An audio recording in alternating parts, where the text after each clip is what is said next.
I speak to the youth more personally than I Mamulong ako sa kabatanunan sa personal kaysa akong gihimo sa kasagaran. Mutandi ako sa akong pagkabatanon, sa inyong kabatanon. Bilyon gyud kayo kamo, nakita ko ninyo diha sa dosina ka mga nasud og sa matag kontinente, mas maayo pa mo kay kanamo dihang batanon pa mi. Mas nasayod pa mo sa ebanghelyo, mas hingkod pa mo og mas matinud-anon. Karon 87 anyos nako. Tingali maghunahon ko nun say akong matampo sa inyong kinabuhi nining idara. Diha nako kun asa mo karon og nahibalo kun asa mo paingon. Apan wa pa ninyo maabti kun asa ako karon. Mokotlo ko og pipila ka linya sa halandomon nga balak. Ang tigulang nga uwak nagkaluya na. Ang batanong uwak abtik pa. Unsay wa pa mahibalo sa batanong uwak, ang tigulang nga uwak daghan og nasayran sa pagkasayod sa mga butang. Ang uwak nga tigulang mao gihapon ang agalon sa uwak nga batanon. Unsay wa mahibalo sa tigulang nga uwak, unsaon paglupad sa paspas nga paagi. Mulupad sa taas sa ubos ang uwak nga batanon ug magtuyok-tuyok sa tigulang nga uwak nga luyahon. Unsay wa mahibalo sa paspas nga batanon uwak kun asa padulngan. Dili sinulat ni Wordsworth, apan halandomon gihapon nga balak. Sa tanang nang hitabo sa kalibutan, sa pagkakunod sa moral nga mga sumbanan, kamo mga batanon anaa nagdako sa teritoryo sa kaaway. Atong nasayran sa makasulatan nga dunay gubat sa langit ug si Lucifer nakigbatok uban siyang sumusunod gitambog ngadto sa yuta. Determinado siya sa pagbalda sa plano sa tong langitong amahan ug nagtinguha sa pagkontrolar sa mga hunahuna ug lihok sa tanan. Kini nga impluwensya espirituhanon ug siya anaa sa tanan nga bahin ini nga yuta. Apan bisan pa sa pagsupak, pagsulay o pagtintal, di kamo kinahanglang mapakyas o mahadlok. Dihang 17 anyos pa ko, hapit na mugradwar sa high school, isip kasarangan nga estudyante nga dunay mga kahuyang nga mausa kong hunahuna tanan sa among palibot na usa ka Domingo sa buntag. Pagkasunod adlaw gipatawag mi dito sa high school auditorium. Sa entablado adunay lingkuranan nga may gamayng radyo. Ang principal may patingog sa radyo, amo dayang nadungog ang tingog ni Presidente Franklin Delano Roosevelt samtang ang gipahibalong ang Pearl Harbor gibombahan. Ang Estados Unidos nakigubat sa Japan. Wa madugay kana nga talan-awon gisubli. Tingog na usab ni Presidente Roosevelt, nining higayuna nagpahibalong among nasod na kigubat sa Germany. Ang ikaduhang gubat miulbo na sa tibuok kalibutan. Diha-diha ang among kaugmaon wala na'y kasiguruan. Wa mi masayad kung unsay anaso maabot.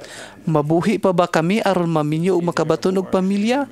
Karon adunay mga gubat ug mga hungihong sa mga gubat ug ang tibuok yuta nagkaguliyang.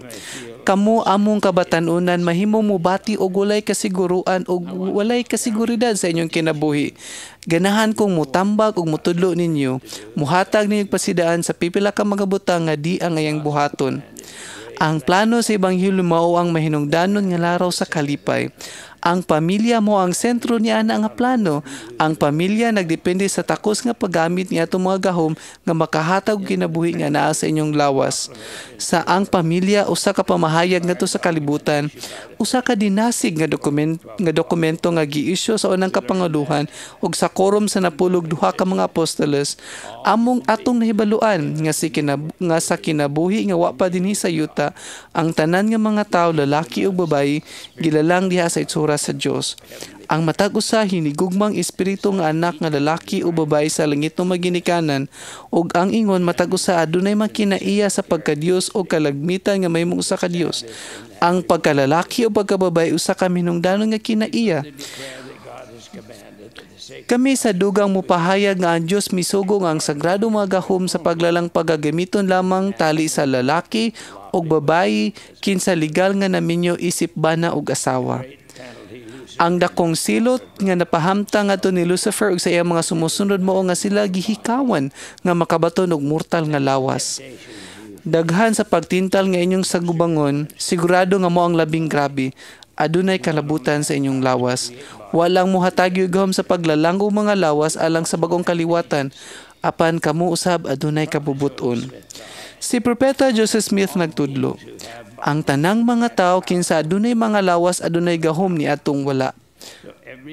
Busa ang matagbuhi nga tao nga adunay pisikal nga lawas sa tinudanay adunay gahom batok sa kaaway. Mag-antos mo og mga pagtintal tungod sa inyong pisikal nga kahimtang, apan kamo adunay gahom batok niya ug sa ihang mga anghel. Sa paggraduar namo sa high school, daghan sa mga kauban sa klase miadto sa gubat. Ang pipila nila wa na gyud makabalik. Ang nabili namo sa wa madugay mosulod na sa militar. Wala kami masayod sa among kaugmaon. Makalahutay kaha kami sa gubat. Aduna pa ba kami maabtan inigbalik namo? Kay nakasigurado ko nga kuhaan gid ko sa army, miapil ko sa Air Force. Wa madugay dito nako sa Santa Ana, California alang sa flight training. Wa pa ko'y lig-on nga pagmatuod niya ng higayuna nga ebanghelyo tinuod. Apan nasayod ko nga akong magtutulo sa seminary, sila si Abel S. Rich ug John B. Lillywhite, nasayod nga kadto tinuod. Ako silang nadunggan nga mipamatuod ug mituo ako nila. Nagunahon ako sa kong kaugalingon. Magdepende una ko sa ilang mga pagpamatud, hangtod nga makabaton ko ako maogyod kato ang akong gibuhat.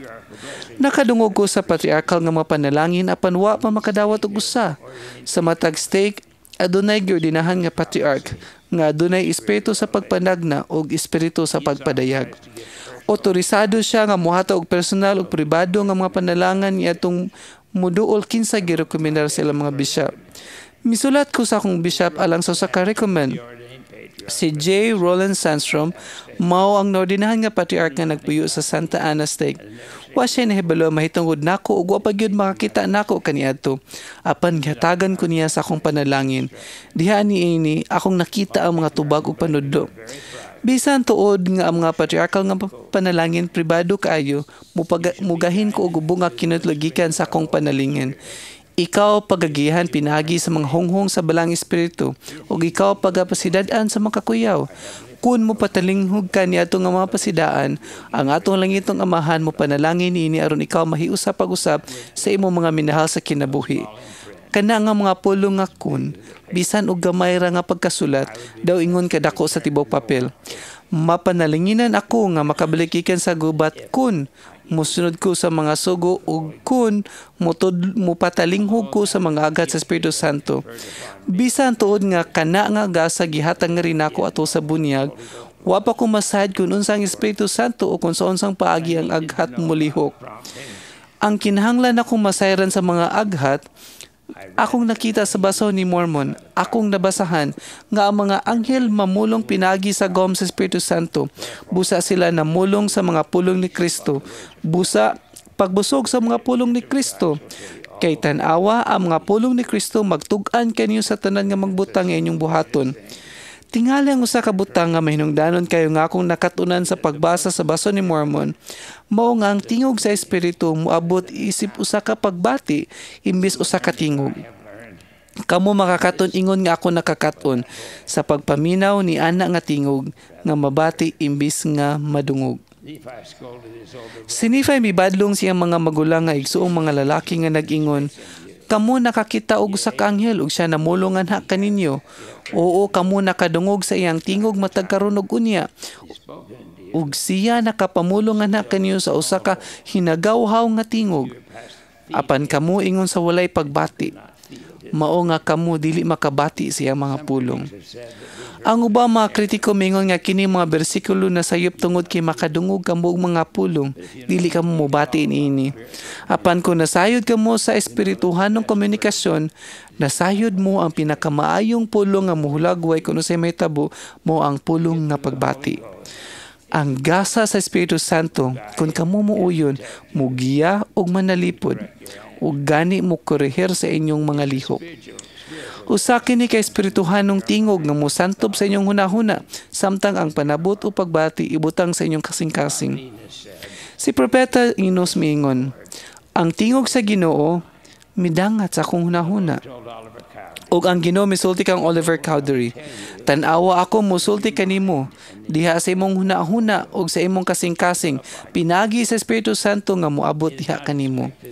Wa pa buta nga kamuning kinabuhi di masayop, apan di kamo makahimog dakong sayop nga wala mapasidan idaan pinagi sa mga aghat sa balang espiritu. Kini nga saad magamit sa tanang mga miyembro sa simbahan. Some will make critically serious Ang uban makahimo og grabe nga mga sayop in the law. mula pa sa mga balaod sa ebanghelyo. Here this time to remind you of Ani ang panahon sa paghinumdum ninyo sa pag-ula. Paghinusulog hingpit nga kapasaylon aron kamo maputli pag-usab. Ang the Lord said, He who ang Ginoo miingon, tan-awa siya kinsa naghinulso siya mga sala ang mao gipasaylo. Og ako ang Ginoo dili na mo hinumdum kanila. if the adversary should Kung ang kaaway muhimo ninyong binilanggo tungod sa sala, hinumduman ko kamo nga anaan ninyo ang Yahweh will unlock that prison. nga moabli sa pultahan sa bilangguan gikan sa sulod. You can be washed clean. Mahimo kamong mahugasan aron malimpyo pinagi sa maulaing sakripisyo sa manluluwas nga si Jesucristo. Tingali magunahuna mo nga sa panahon sa problema nga di ka mo angayang luwason. Tungod kay nakahimo mo og mga sayop, dako o gamay, kung nagunahuna nga karon nahisalaag na kamo. Kana dili gayud tinuod. Ang paghinulso lamang ang makaayo. Kung unsay nakapasakit, apan ang paghinulsol makay kung unsay nakapasakit bisan unsa pa man kini. Kung nalambigit mo ang mga binuhatan nga dili unta angay o kung nakig-uban mo sa mga tawo nga nagganoy ninyo sa sayop nga padulngan, mao kana ang panahon sa pagpakita sa inyong pagkagawasnon sa inyong kababuton. Paminaw sa tingog sa espiritu ug dili kamo mahisalaag. I say again, Moingon ako pag-usab nga ang kabatanunan karon gipadako diha sa teritoryo sa kaaway nga adunay nagkakunhod nga sumbanan sa moralidad. Apan isip sulugon sa Ginoo, ako musaad nga kamo mapanalipdan ug maalihan gikan sa pagpangatagi sa kaaway kun mupatilinghog mo sa mga aghat nga magikan sa balang espiritu. Pagsinina og tarong, matinahuron sa pagsulti, maminaw sa makadasig nga musika, likayi ang tanang pagkaimoral o mga binuhatan nga makadaot sa pagkatao. Kontrolahang inyong kinabuhi o manduin inyong kagalingon nga magmatinud-anon. Tungod kay nagdepende gayud kami ninyo, mapanalanginan kamo sa talagsaong paagi. Ang inyong mahigugmaong langitong amahan kanunay nga nagbantay kaninyo. Ang kalig-on sa akong pagpamatuod na usab, sukad nga akong gibati nga magdependi una sa mga pagpamatuod sa akong mga magtutulo sa seminary. Karon magdependi ko sa uban kung maglakaw ko tungod sa pangidaron og pulyo sa bata pa apan di gikan sa pagduha-duha sa mga butang espirituhanon. Ako nagtuo sa pagsabot ug pagkasayod sa bililhong kamatuoran sa ebanghelyo ug sa manluwas nga si Jesucristo. Isip usa sa yang linain nga mga saksi. Ako mo pa matuod nga ang resulta nining gubat nga nagsugod sa kinabuhi sa wapata dinhi sa yuta sigurado. Si Lucifer malupig. Nagkisgot kita ganina bahin sa mga uwak. Kamo ba tanaw mga uwak di kinahanglan magpataka lang og lupad nga di sigurado sa dalan nga padulngan? Anak, katong nahibalo sa gianan, sa pagkatinuod ang Ginoo dili magbuhat sa bisan unsa, gawas ko nang yang tinago ipadayag niya sa mga alagad ang mga magnalagna. Ang Ginoo miorganisar siyang simbahan diha sa baruganan sa mga yawi ug mga konseho. Sa kapangaluhan sa siman-ana ang 15 ka mga lalaki nga gipaliyuhan isip propeta, manalagna og tigpadayag. Matag usa sa unang kapanguluhan o korom sa napulog duha ka mga apostoles naghupot sa tanang mga yawi sa priesthood nga kinahanglan alang sa pagdumala sa simbahan. Ang senior nga apostol usa ka propeta, si Presidente Thomas S. Monson, kinsa mao lamang otorisado sa paggamit sa tanang mga yawi. Ang mga kasulatan nagkinahanglan nga ang unang kapanguluhan o korom sa napulog duha maglihok diha sa mga konseho ug ang mga desisyon sa konseho kinahanglan magkahiusa ug mao gyud kana ang nahitabo. Kami nagsalig nga Ginoo mo giya sa dalan ug magtingwa lamang sa pagbuhat sa iyang kabubuton. Kami nasayod nga mibutang siya og dakong pagsalig nga ri kanamo tagsa og sa kinatibuk-an. Kinahanglan ka mong magkat-on nga mosalig sa Ginoo sa bug-os mong kasing-kasing ug ayaw pagsalig sa imong kaugalingong sa labutan. Kinahanglan ka mong masaligon ug mopalibot sa iyong kaugalingon ug mga higala nga nagtinguha nga mahimong ingon ni ana. Usahay matintal kamo sa pagunahuna sama nako sa matag karon ug unya sa akong kabatanon. Tungod sa dagan sa mga panghitabo matapos na ang kalibutan. Ang katapusan sa kalibutan mahitabo sa di pa ko mahuman ang kinahanglan nakong hunahumanon. Dili kini sakto makapaabot ka sa pagbuhat niini sa husto. Magminyo, magbaton og pamilya, makita si mga apo basin mga apo pa sa tuhod. Kung inyong sundon kini nga mga baruganan, kamo pagkabantayan o kamo mismo masayod pinaagi sa mga aghat sa Espiritu Santo kung asa mo adto. Kay pinaagi sa gahom sa Espiritu Santo kamo mahimo nga masayod sa kamatuoran sa tanan nga mga butang. Ako musaad nga kini mahitabo o muhatag panalangin kaninyo sa pangalan ni Hesukristo. Amen.